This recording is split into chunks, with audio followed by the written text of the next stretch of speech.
Hello, Namaskar, welcome you to the SAAR Analysis. I am Chaman Nayak and here's my take. What if the fuel inside your car isn't just powering your engine but quietly reshaping the global energy geopolitics?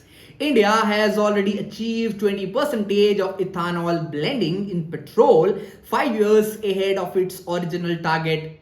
Now the automakers says E20's compatible vehicles can safely handle even higher ethanol blends, although the fuel efficiency could decline by around 3 to 3.5 percentage.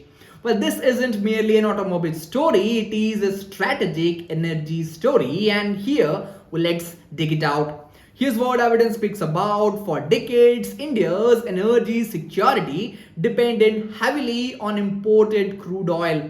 Every spike in global oil prices, every conflict in the Middle East, and every disruption in shipping lane translated the higher fuel bills for the world's fastest growing major economy. Now, India is changing that equation. Automakers including Maruti, Toyota, Hyundai have publicly stated that modern E20 compliant vehicles possess engineering safety margins capable of tolerating higher ethanol blends. Yes, ethanol contains less energy than conventional petrol, meaning mileage might reduce slightly, but strategically, that's not the entire calculation. Well, every liter of ethanol blended into petrol reduces the dependence on imported crude oil. For India, which imports nearly 85% of its crude oil, even a small reduction in this translates into billions of dollars in foreign exchange, stronger energy resilience, and lower exposure to these geopolitical shocks.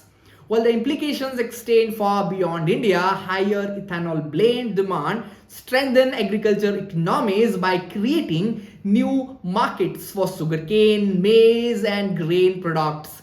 Well, in geopolitical terms, energy independence enhance strategic autonomy. Well, country that imports less fuel can gain the greater flexibility in foreign policy, reduce vulnerability to sanctions or supply chain disruptions, and stronger economic stability during the global crisis.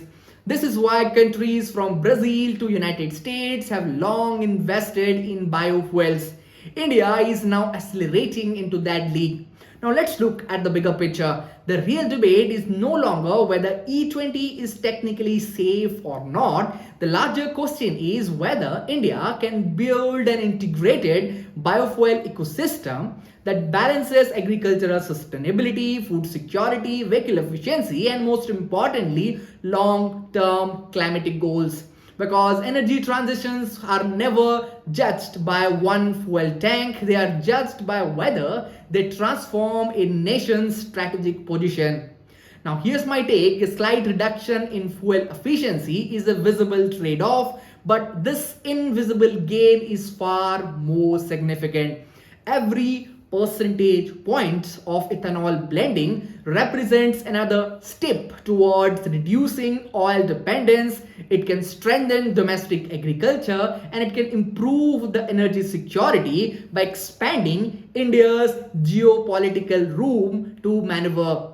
Well, the conversation therefore shouldn't be limited to mileage, it should be about strategic sovereignty. Because we all know in the coming decades, the nation that produces more of its own energy will negotiate from the position of greater strength.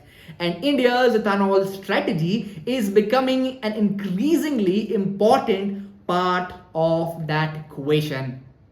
That's all from today's analysis. I will be back with another episode. Till then, thank you for watching this.